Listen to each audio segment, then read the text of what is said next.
നമസ്കാരം. മലയാളി വാർത്ത ഇൻസൈഡിലേക്ക് സ്വാഗതം. അടുത്ത 24 മണിക്കൂർ നിർണായകം തന്നെയാണ്. എന്താണ് ലോകത്തിന് സംഭവിക്കാൻ പോകുന്നത് എന്ന് അറിയാനിരിക്കുന്നതേയുള്ളൂ.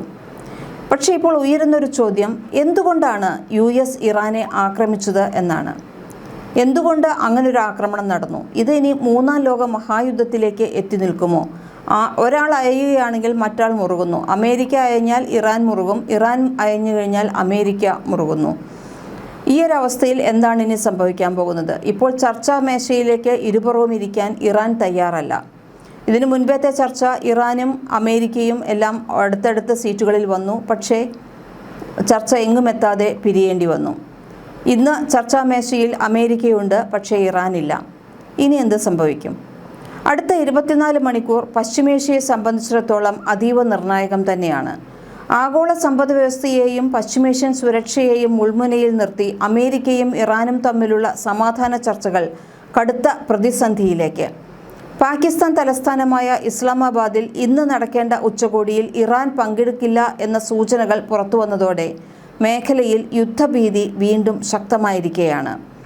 2026 സംഘർഷങ്ങളുടെ പശ്ചാത്തലത്തിൽ ഇറാന്റെ ആണവ പദ്ധതികൾ, ബാലിസ്റ്റിക് മിസൈൽ വികസനം, മിഡിൽ ഈസ്റ്റിലെ സൈനിക ഇടപെടലുകൾ എന്നിവ തടയുക എന്ന ലക്ഷ്യത്തോടെയാണ് അമേരിക്ക ഇറാനെ ആക്രമിക്കുന്നത്.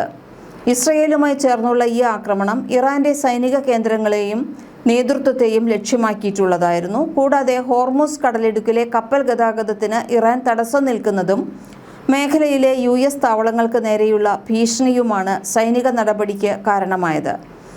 ഇറാന്റെ ആണവ പദ്ധതികളും മിസൈൽ വികസനവും ഇസ്രയേലിനും അമേരിക്കയുടെ അറബ് സഖ്യകക്ഷികൾക്കും സുരക്ഷാ ഭീഷണിയാണെന്ന നിഗമനം. ഇറാന്റെ പിന്തുണയുള്ള ഗ്രൂപ്പുകൾ പശ്ചിമേഷ്യയിൽ US താവളങ്ങൾക്ക് ഭീഷണി ഉയർത്തുന്നു എന്ന ഇന്റലിജൻസ് റിപ്പോർട്ടുകൾ. ഹോർമുസ് കടലിടുക്കിൽ ചരക്കു കപ്പലുകൾക്ക് തടസ്സം നിന്നതും US ഡ്രോൺ വെടിവെച്ചിട്ടതും കാര്യങ്ങൾ കൈവിട്ടുപോകാൻ കാരണമായി. ഇതിനിടെ ഇറാനെതിരെ യുദ്ധം പ്രഖ്യാപിക്കാനുണ്ടായ സാഹചര്യം വെളിപ്പെടുത്തിയ അമേരിക്കൻ പ്രസിഡന്റ് ട്രംപ് സമാധാനത്തിനായി ഇറാൻ ഭരണ നേതൃത്വവുമായി നേരിട്ട് ചർച്ചയ്ക്ക് തയ്യാറാണെന്ന് അറിയിക്കുന്നു. ഒക്ടോബർ 7 ഇസ്രയേൽ ആക്രമണവും ഇറാന്റെ ആണവ മോഹങ്ങളുമാണ് തന്നെ യുദ്ധത്തിലേക്ക് നയിച്ചത് എന്ന് ട്രംപ് വ്യക്തമാക്കി. ഇസ്രയേൽ പ്രധാനമന്ത്രി ബെഞ്ചമിൻ നെതന്യാഹു തന്നെ സ്വാധീനിച്ചു എന്ന വാർത്തകൾ തള്ളിയ ട്രംപ് ഇറാൻ ഒരിക്കലും ആണവായുധം കൈവശം വയ്ക്കാൻ പാടില്ലെന്ന തന്റെ ഉറച്ച തീരുമാനത്തിലാണ് യുദ്ധം തുടങ്ങിയതെന്ന് ട്രൂത്ത് സോഷ്യലിലൂടെ വെളിപ്പെടുത്തുന്നു. ഇറാനെതിരെ യുദ്ധം പ്രഖ്യാപിക്കാനുണ്ടായ സാഹചര്യം വെളിപ്പെടുത്തിയ അമേരിക്കൻ പ്രസിഡന്റ് ഡൊണാൾഡ് ട്രംപ് സമാധാനത്തിനായി ഇറാൻ ഭരണ നേതൃത്വവുമായി നേരിട്ട് ചർച്ചയ്ക്ക് തയ്യാറാണെന്ന് അറിയിച്ചു. ഒക്ടോബർ 7 ഇസ്രയേൽ ആക്രമണത്തിന്റെ ഫലങ്ങളും ഇറാൻ ഒരിക്കലും ആണവായുധം കൈവശം വയ്ക്കരുത് എന്ന തന്റെ ദീർഘകാല നിലപാടുമാണ് യുദ്ധത്തിലേക്ക് നയിച്ചതെന്ന് ട്രംപ് വ്യക്തമാക്കി. ഹമാസ് നടത്തിയ ഒക്ടോബർ 7 ആക്രമണവും തുടർന്നുണ്ടായ ഗാസ യുദ്ധവും ഹിസ്ബുള്ളയുമായുള്ള പോരാട്ടവും തന്റെ തീരുമാനത്തെ സ്വാധീനിച്ചതായി ട്രംപ് പറഞ്ഞു. ഇറാൻ നേതൃത്വവുമായി നേരിട്ട് കൂടിക്കാഴ്ച നടത്തുന്നതിൽ തനിക്ക് തടസ്സമില്ലെന്ന് ട്രംപ് ന്യൂയോർക്ക് പോസ്റ്റിനോട് പറഞ്ഞിരുന്നു. ബുധനാഴ്ച വെടിനിർത്തൽ കാലാവധി അവസാനിക്കാനിരിക്കെ നാവിക ഉപരോധം പിൻവലിക്കുന്ന കാര്യം പരിഗണിക്കുമെന്നും അദ്ദേഹം സൂചിപ്പിച്ചു. അമേരിക്കൻ ഉപരോധം ലംഘിക്കാൻ ശ്രമിച്ച ഇറാനിയൻ ചരക്കുകപ്പലായ MV തൗസ്കയ്ക്ക് നേരെ US വെടിയുതിർത്തതും കപ്പൽ പിടിച്ചെടുത്തതും വലിയ സംഘർഷത്തിന് കാരണമായിട്ടുണ്ട്. ഇതിന് പ്രതികാരം ചെയ്യുമെന്ന് ഇറാൻ മുന്നറിയിപ്പും നൽകിയിട്ടുണ്ട്. നിലവിൽ ഹോർമുസ് കടലിടുക്ക് അടഞ്ഞുകിടക്കുന്നതിനാൽ മേഖലയിൽ കനത്ത ജാഗ്രതയാണ് ഉള്ളത്. അടുത്ത 24 മണിക്കൂർ പശ്ചിമേഷ്യയെ സംബന്ധിച്ചിടത്തോളം നിർണായകം തന്നെ. US ഏർപ്പെടുത്തിയ നാവിക ഉപരോധം അവസാനിപ്പിക്കാതെ ചർച്ചകൾക്കില്ല എന്ന നിലപാടിൽ ഇറാൻ ഭരണകൂടം ഉറച്ചു നിൽക്കുന്നു. എന്നാൽ കൃത്യമായൊരു കരാറിൽ ഒപ്പിടാതെ ഉപരോധം പിൻവലിക്കില്ലെന്ന് ട്രംപും പ്രഖ്യാപിച്ചു. ഇതോടെ നയതന്ത്ര നീക്കങ്ങൾ പൂർണ്ണമായും തടസ്സപ്പെട്ടു. അമേരിക്കൻ നാവികസേന ഇറാനിയൻ എണ്ണക്കപ്പൽ പിടിച്ചെടുത്തതും ഇതിന് മറുപടിയായി ഇറാൻ ഹോർമുസ് കടലിടുക്ക് വീണ്ടും അടച്ചതും സ്ഥിതിഗതികൾ വഷളാക്കി. ബുധനാഴ്ച വൈകുന്നേരത്തിനുള്ളിൽ ധാരണയിലെത്തിയില്ലെങ്കിൽ ബോംബുകൾ പൊട്ടിത്തെറിച്ചു തുടങ്ങുമെന്ന് ട്രംപ് മുന്നറിയിപ്പ് നൽകിയത് ലോകരാജ്യങ്ങളെ കടുത്ത ആശങ്കയിലാഴ്ത്തിയിട്ടുണ്ട്. ചർച്ചയ്ക്കായി അമേരിക്കൻ വൈസ് പ്രസിഡന്റ് JD വാൻസിന്റെ നേതൃത്വത്തിലുള്ള സംഘം ഇസ്ലാമാബാദിൽ എത്തുമെന്നാണ് വൈറ്റ് ഹൗസ് അറിയിക്കുന്നത്. ആണവായുധങ്ങൾ ഉപേക്ഷിക്കുക എന്ന കടുകട്ടി നിലപാടിൽ നിന്ന് പിന്നോട്ടില്ലെന്ന് ട്രംപ് ആവർത്തിക്കുമ്പോഴും 10 വർഷത്തെ യുറേനിയം സമ്പുഷ്ടീകരണ നിയന്ത്രണം എന്ന വിട്ടുവീഴ്ച നിർദ്ദേശം ഇപ്പോൾ പരിഗണനയിലുണ്ട്. തങ്ങളെ കീഴടങ്ങാൻ നിർബന്ധിക്കാനാണ് അമേരിക്ക ശ്രമിക്കുന്നതെങ്കിൽ അതിന് വഴങ്ങില്ലെന്ന് ഇറാൻ പ്രസിഡന്റ് മസൂദ് പെസഷ്കിയാനും വ്യക്തമാക്കി.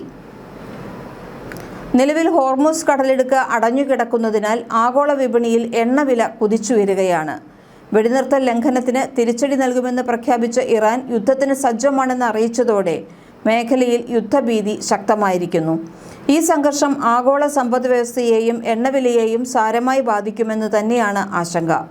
ഹോർമൂസ് കടലിടുക്കിലൂടെ നീങ്ങിയ ഇറാന്റെ ചരക്കു കപ്പലിന്റെ എഞ്ചിൻ റൂം തകർത്ത US സൈന്യം കപ്പൽ കസ്റ്റഡിയിൽ എടുത്തിരുന്നു. കപ്പലിൽ വിശദമായ പരിശോധന നടത്തുമെന്ന് അമേരിക്കൻ പ്രസിഡന്റ് ട്രംപ് പ്രതികരിച്ചു. ഇറാന്റെ തുറമുഖങ്ങൾ ലക്ഷ്യമാക്കി US പടക്കപ്പലുകൾ കടലിൽ നിലയുറപ്പിച്ചിരിക്കുകയാണ്. അമേരിക്കയുടേത് വെടിനിർത്തൽ കരാർ ലംഘനമാണെന്ന് ആരോപിച്ച ഇറാൻ സമാധാന ചർച്ചകളിൽ നിന്ന് പിന്മാറുന്നതായി പ്രഖ്യാപിച്ചു. ഹോർമൂസ് കടലിടുക്കിൽ കർശന നിയന്ത്രണം ഏർപ്പെടുത്താൻ ഇറാൻ നിയമനിർമ്മാണത്തിന് ഒരുങ്ങുകയാണ്. ഇതിനായി ഇറാൻ പാർലമെന്റ് പ്രത്യേക ബിൽ തയ്യാറാക്കിയതായാണ് സൂചന. പുതിയ നിയമം നടപ്പിലാക്കിയാൽ ഇസ്രയേൽ കപ്പലുകൾക്ക് ഹോർമൂസ് കടലിടുക്കിലൂടെയുള്ള പ്രവേശനം പൂർണ്ണമായും നിരോധിക്കും. ശത്രു രാജ്യങ്ങളുടെ കപ്പലുകൾക്ക് കടലിടുക്ക് കടക്കാൻ ഇറാന്റെ ദേശീയ സുരക്ഷാ കൗൺസിലിന്റെ പ്രത്യേക അനുമതി നിർബന്ധമാക്കും.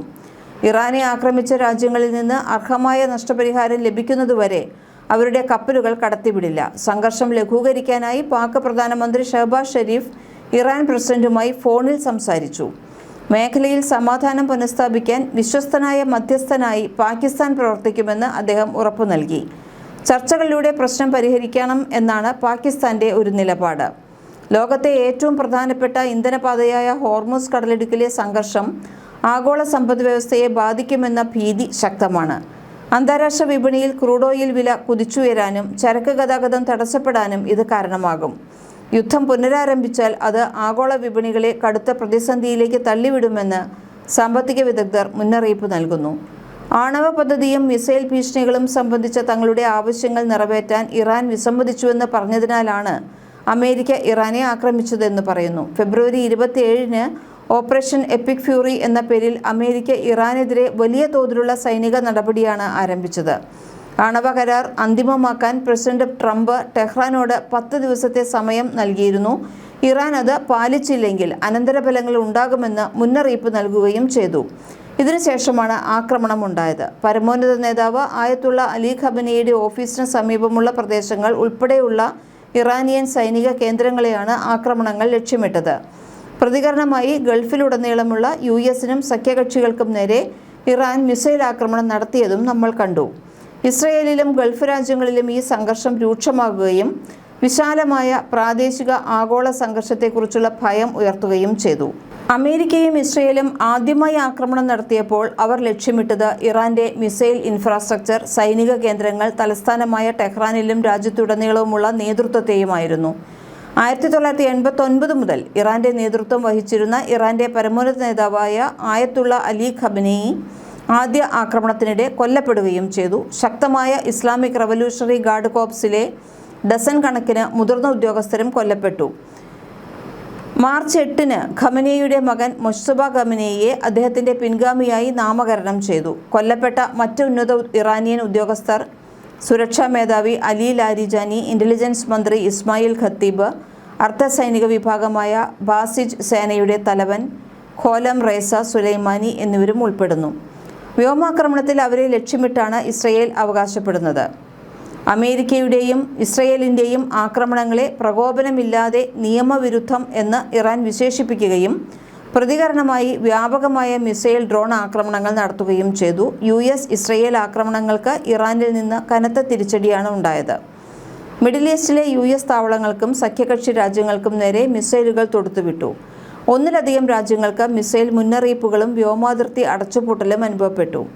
സംഘർഷം കൂടുതൽ രൂക്ഷമാകാൻ സാധ്യതയുണ്ടെന്ന് വിദഗ്ധർ പറയുന്നു. കൂടുതൽ വൻ ശക്തികൾ ശത്രുതയിൽ ചേർന്നാൽ പ്രാദേശിക യുദ്ധം വ്യാപിക്കുമെന്ന ആശങ്ക ആഗോളതലത്തിൽ വ്യാപിച്ചിരിക്കുന്നു.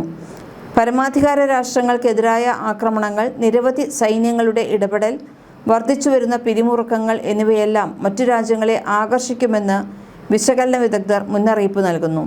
കൂടുതൽ ആഗോള സംഘർഷം ഒഴിവാക്കാൻ നിരവധി നയതന്ത്രജ്ഞർ ചർച്ചകൾക്ക് ആഹ്വാനം ചെയ്യുന്നു. ഈ സംഘർഷം കൂടുതൽ വിശാലമായ ഒരു മിഡിൽ ഈസ്റ്റ് സംഘർഷത്തെക്കുറിച്ചുള്ള ആശങ്കകളാണ് ഉയർത്തിയിട്ടുള്ളത്. ഇറാനിൽ നിന്നുള്ള ആസന്നമായ ഭീഷണികൾ ഇല്ലാതാക്കുക എന്നതാണ് ലക്ഷ്യമെന്ന് ട്രംപ് പറയുന്നു. വിശകലന വിദഗ്ധരും ഗൾഫ് രാജ്യങ്ങളും സ്ഥിതിഗതികൾ സൂക്ഷ്മമായി നിരീക്ഷിക്കുന്നുണ്ട്. ഈ സംഭവങ്ങൾ ആഗോള സുരക്ഷയെ ബാധിച്ചേക്കാം. നിയന്ത്രിക്കാൻ കഴിഞ്ഞില്ലെങ്കിൽ വലിയ യുദ്ധത്തിലേക്ക് നയിച്ചേക്കാം. ഒരുപക്ഷെ ഒരു മൂന്നാം ലോക മഹായുദ്ധത്തിനുള്ള കോപ്പുകുട്ടൽ ആയി മാറുമോ നിലവിലെ സംഘർഷം എന്ന ആശങ്കയും യുദ്ധവിദഗ്ധർ പങ്കുവയ്ക്കുന്നുണ്ട്. മലയാളി വാർത്ത ഇൻസൈഡ്.